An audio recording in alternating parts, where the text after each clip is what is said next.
No niin, eli olen tämän Prokkiksen ohjaaja. Nimeni on Emppu Laakso, 32-vuotias kuvataideopettaja.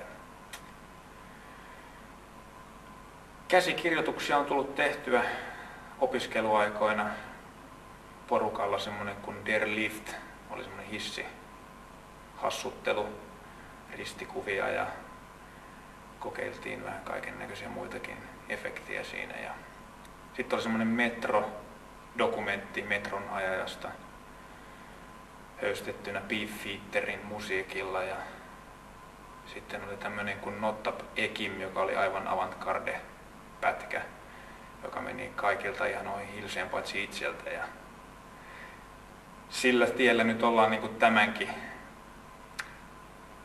ohjauksen jäljillä, että omasta päänsisäisestä kierroumistahan nämä kaikki lähtee, ja kun on tämmöinen vinksahtanut mielikuvitus, niin sitten tulee ajateltua asioita vähän monelta kantilta ja monimutkaisesti, ei niin yksinkertaisesti, ja kaikki piuhat avoinna sinne sun tänne ja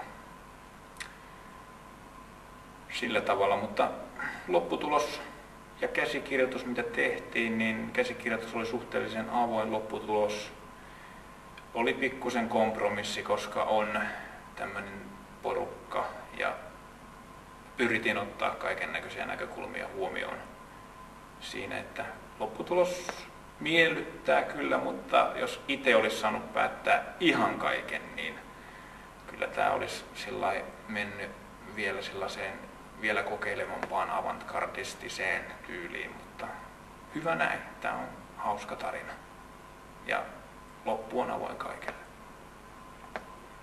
Ja miltä ensimmäinen otos vaikutti? No perseellehän nämä meni, mutta kyllä tämä viimeinen oli ihan hyvä. Hyvä.